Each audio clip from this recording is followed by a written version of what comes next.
to Brewing Success, where growth is the mission, change is the reward, and progress is the goal. I am your host, Andrea Gebhardt. I'm a former educator turned passionate entrepreneur whose desire to create impact has never wavered. I've spent the last decade teaching, mentoring, and coaching people on how to create success in their lives and businesses with proven strategies and systems that not only bring about change, but big results. When it comes down to it, teaching is my specialty, leadership is my jam, and inspiring you to live a bigger, fuller life is what I'm all about. This podcast will give you the knowledge and tools you need to brew success in almost any area of your life. You're going to walk away each week feeling inspired, motivated, and ready to step outside your comfort zone and into the next level of who you're meant to be. Now let's get into today's episode. I am beyond excited to take you through what is going to be a 5-part series in what I'm calling the Entrepreneur Survival Guide. And my hope is that it grounds you in truth, that it settles your entrepreneurial anxieties, and it reminds you that as entrepreneurs, we all experience the same things. The challenges that we encounter never get easier. We just get better. And the challenges in general never go away. They just make us better at what we do. There's a resounding level of comfort knowing that you're not alone on this journey. And with a solid understanding of a few key concepts, you can literally unlock any level of success that you desire. That's right. You hold the key. And I want to take some time over this series to just really empower you to wrap your mind around these few key concepts that are going to enable you to unlock the level of success that you are really looking to have. And I want to share with you a little bit about the inspiration of this. So, I've been in the entrepreneurial space for the last 10 years full time, helping people have success in the entrepreneurial space for the last 10 years. And it's so funny because I think sometimes we get so focused on what we're doing that sometimes when we get really good ideas or we're really inspired to start something new or try something new, that we kind of put it off to the side. And I had this idea that started brewing, no pun intended, back in the late fall of 2020. And I tucked it away in my back pocket because I thought to myself, I don't know how to bring this to life. I don't even know where to start. I'm really overwhelmed. I'm homeschooling my 4 kids. I just had a big career transition.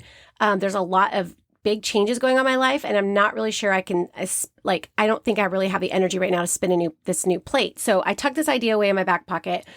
And when you have a really good idea, or when you've been, when you've received really solid inspiration, when you've been given a dream, when something has been planted in your heart, it doesn't go away. It's gonna nudge you and nudge you and nudge you and nag you and nag you and nag you. And there comes a point in time where you either act on it or you don't. And, we fast forward 20 years, we're like, I'm so glad I did. Or we're on the other spectrum of that, being like, I can't believe I didn't take action on that because that would have been really great. Like, I don't know about you guys, but my brain should really be studied when I die because it just works in all these mysterious ways. But I always have ideas for things like inventions and restaurants, and my brain is just always going and going. And I remember, I have it written down, I've got to find it somewhere. I remember having this idea, and I don't even remember why it came to me, but I just remember having this idea of could you imagine if there was a shoe where you could put the heel on and take the heel off? So you could walk in the city and then click on the heel and then walk into a business meeting. How cool that would be. Or you could walk to the party in your flats and then pop on your heels and get into the concert so you won't have to trek for miles and then end up with haggard feet that night or the next day, And so I had this really great idea, and then lo and behold, it's a real invention now. It exists. You can look it up. It's kind of crazy. And so I think that, we do receive inspiration for things, and if we don't take action on it, somebody else will.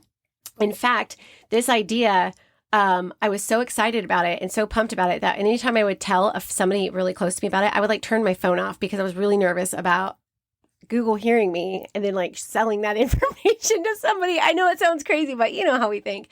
So anyway, sometimes timing and opportunity kind of come together with connections. And I had the opportunity to talk about this idea and, have the ability to start my own company, found my own company.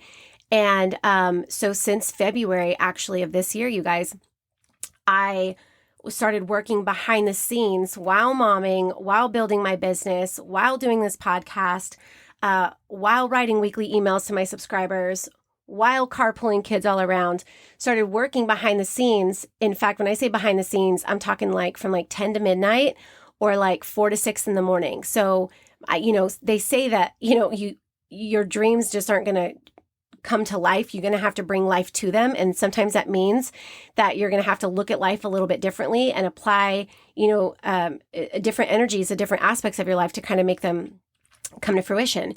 And so, here I am starting this brand new company, founding this company, and I am reminded of all the things. Oh my gosh, this is so hard. There were times where I don't know if I could pull this off. I don't know if I'm capable. I don't know if I have the ability to do this. Like, who am I going to hire for this? And how's this going to work? And what's this going to look like? And then those next steps. And I even remember becoming really overwhelmed by it. And I remember as it started to kind of come to fruition and come to develop and come to the forefront, like the pieces were actually kind of coming together, coming to life. And I had shared with my inner circle kind of this project I was working on and how excited I was about it. And I remember saying, it's so much work. It's so much work. It's been so much work. And it's so crazy because you would think that after 10 years of being an entrepreneur, I would have the understanding that, it's going to be a lot of work. Anything you want to have success in is going to take a lot of work. And so I started thinking about, gosh, if I come to the table with all this knowledge and experience and wherewithal when it comes to being an entrepreneur, and I'm like drowning in the work or afraid of the work, feeling overwhelmed by the work, then I can only imagine what somebody who is new to being an entrepreneur, I can only imagine somebody who's developing their leadership, what that may feel like and how overwhelming that can be. And so I started thinking like, man, there should really be a survival guide for entrepreneurs that just really teaches the things that you got to survive as an entrepreneur, normalize the things that are part of being an entrepreneur so that, we don't get caught off guard and our dreams don't get derailed because we are experiencing things we didn't think we would experience. And so, I'm really excited about this company. It's launched, it's live. It's called The Well for Teachers, you guys. So thewellforteachers.com. It's a personal development hub specifically for educators that really focuses on their social, emotional needs. And it's really incredible. You can head to the website, learn a whole lot more about it. If you've got friends in education, I would love for you to share it. It's just a huge passion project for me. But bringing that to life, man, that's where the idea for the survival guide came from. So I'm excited that you're here for this 5-part series because I'm going to walk you through what every entrepreneur needs to know short-term and long-term to generate real success. So let's start with part 1 of the Entrepreneur Survival Guide. Part 1 is normalize the work. You wouldn't think that you would have to normalize the concept of work with anything. I mean, it just seems almost like it doesn't make sense, right? Like if you want to make money, you have to work. If you want good grades, you got to work. If you want to make progress in anything, you have to work or basically apply effort. There are several words that remind us that work is a part of our day-to-day. Homework, yard work, housework, legwork, road work, and the list goes on and on. You want results? You got to work for it. You want progress? You got to work for it. You want success? You've got to work for it. In fact, Britney Spears wrote a song that reiterates this exact point. You want a Maserati? You better work, B says, right? So FYI, that is the official soundtrack to this first part of the survival guide. And you're welcome. So do you ever wonder why people who pursue entrepreneurial ventures have this weird idea that they somehow are going to get to apply less work and less effort than they do in their 9-to-5, their career, their profession, and get like 10 times the result? It always baffles me. There's times when I want to ask people when, they're like, well, I don't know if I want to put in that much work. I'm like, well, what does the work look like you're putting in your job now? How much time are you putting in now? How much energy are you putting in now? How much effort are you putting in now? Like, do you understand that you're going to have to apply that same level of effort, but it's going to look a little bit different here in what you actually get on the other side of that? This has been a long-standing problem, and I'm going to get on a soapbox here because of all of the current entrepreneurs and side hustlers and how they glamorize this idea of beach money and the 4-hour work week and time freedom.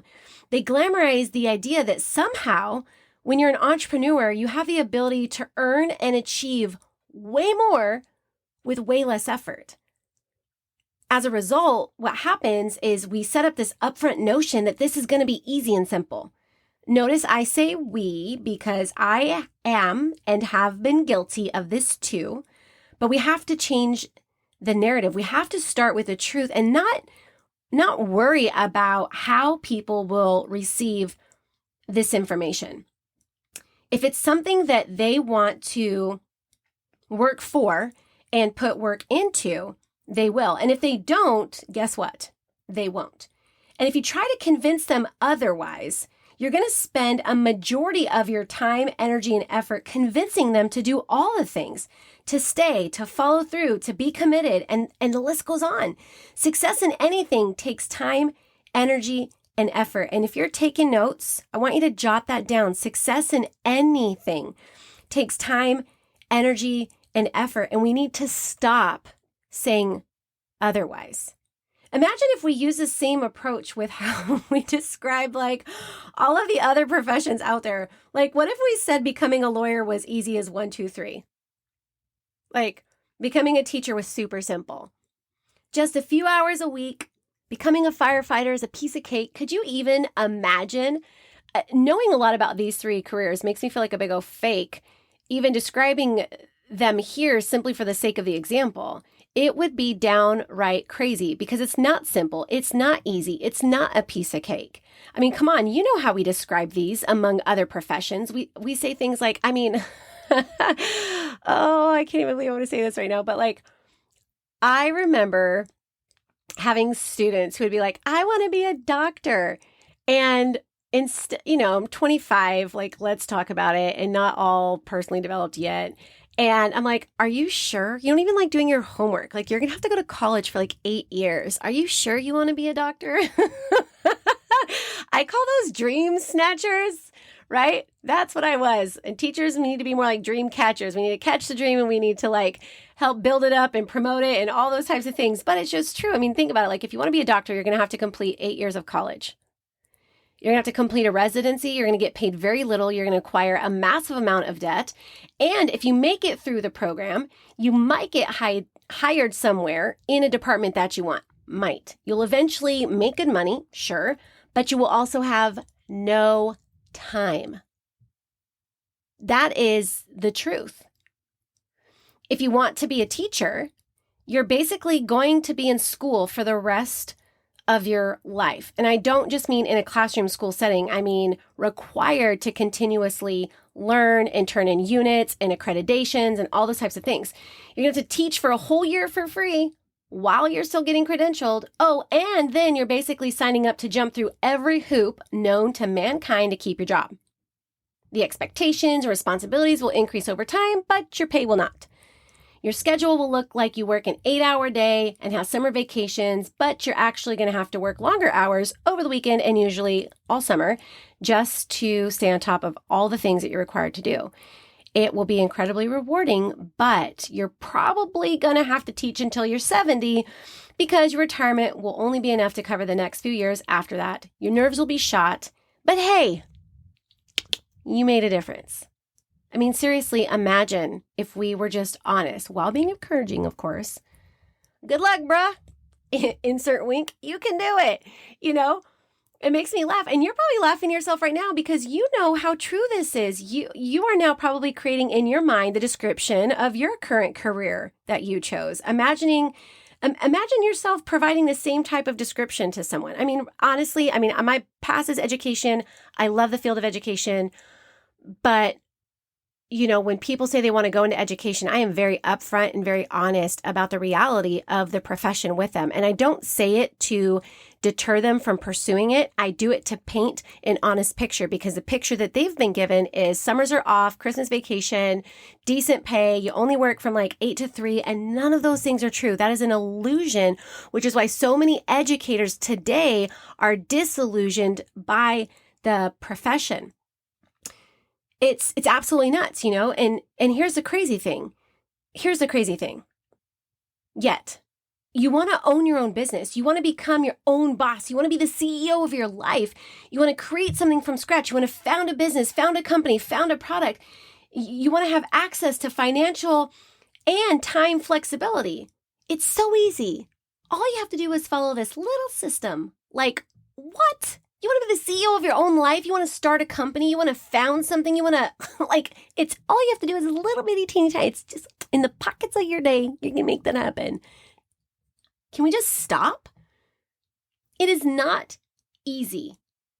It will never be easy. It is not simple, and it will never be simple. It doesn't happen overnight. Being an entrepreneur is hard. It is hard. And if you just had that inner voice inside your little heart, be like, it is hard. Yes, honor that because it is. It requires way more hours. It requires way more energy. It requires a high level of effort over a long period of time. It requires a different level of consistency, dedication, and determination, most of which most people don't have or choose basically not to apply, which is why there are more employees in the world than there are entrepreneurs. This is why the failure rate is so big amongst entrepreneurs, because we create this illusion that it's so much easier than it is and that it can be done in part-time, spare time hours in the pockets of your day, when in reality, that is the furthest thing from the truth. People give up and quit early because their experience didn't match their expectations. So what if instead we were just honest? What if we level set those expectations? What if instead we painted an accurate picture? What if instead of trying to minimize the requirements, we emphasize the benefits of being an entrepreneur? What if we said things like, when somebody's like, what's it like, or what's it take, or what is it really, going to involve? Here's what we should be saying. Listen, being an entrepreneur is one of the most incredible things that you can do in your entire life, mostly because it puts you in charge of your income, lifestyle, growth, success, advancement, time, and opportunities. It has the ability to give you things in life you didn't know were possible, and it enables you to give back in bigger ways than you can imagine. But it's going to be a lot of work. And you're probably going to find yourself wanting to quit and give up when it gets hard or things don't go your way. But you have to hang in there. You're going to have to get intentional about how you spend your time. You're going to have to prioritize personal growth. You're going to have to sacrifice the things you want now for the things you want later. You're going to have to visualize success and anticipate adversity. There are days when it's not going to feel like it's worth it, when it will feel easier to go back to your seat on the struggle bus of life. But I promise you, when that happens, you are on the brink of a breakthrough and you have to keep going. Now imagine if someone was that upfront and honest. Imagine all of the seeds you are planting in that conversation. Imagine how you're setting expectations that will match their experience. And because you are upfront with them, they're more up for the wild ride that we as entrepreneurs are on.